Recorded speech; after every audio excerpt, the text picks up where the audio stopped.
Un code tricolore, évolutif, en vert, orange et rouge a été arrêté pour déterminer quels voyageurs arrivant en France pourront se passer de tests PCR, et lesquels resteront soumis à des restrictions.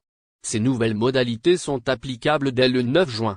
À compter du mercredi 9 juin, de nouvelles modalités s'appliquent pour pénétrer sur le sol français selon votre pays de provenance, que vous soyez français ou étranger, vacciné ou non. Le gouvernement a dressé une liste des pays en fonction de leur taux d'incidence.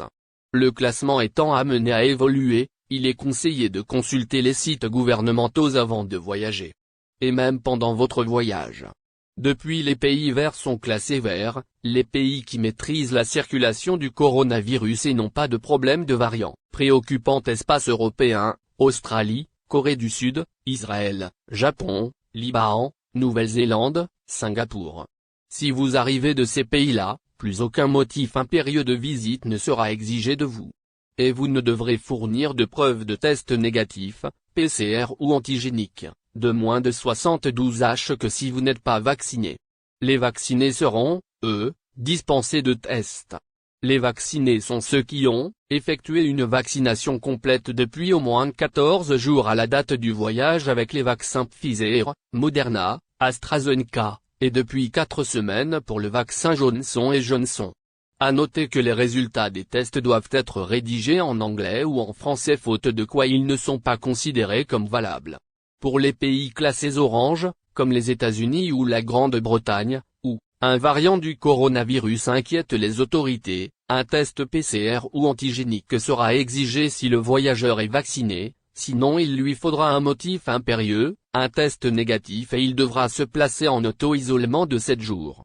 Des négociations sont en cours avec des pays comme la Tunisie, qui sont encore en statut orange, afin de faciliter la circulation réciproque des personnes. Selon le ministre des Transports, Jean-Baptiste Djebbari, elle devrait aboutir d'ici à la fin du mois.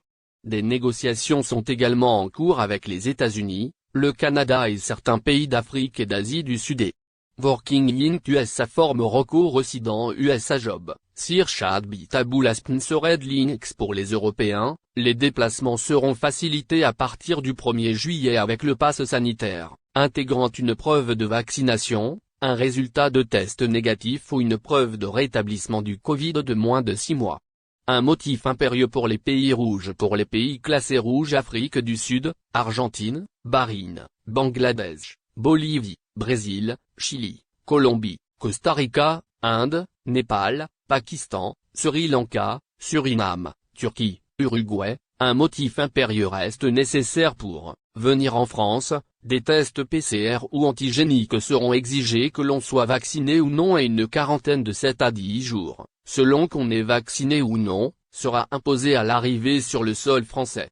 La France, première destination touristique mondiale, a investi 10 millions d'euros début mai dans une campagne de séduction à destination des Européens qu'elle espère accueillir cet été. Avant la pandémie, le secteur a rapporté 57 milliards d'euros en 2019. Soit 7,5% du PIB, et représentait 2,87 millions d'emplois. En 2020, avec la crise sanitaire, les recettes ont été au final. Si vous avez aimé la vidéo, n'oubliez pas de vous abonner à la chaîne et d'appuyer sur la cloche pour recevoir nos actualités.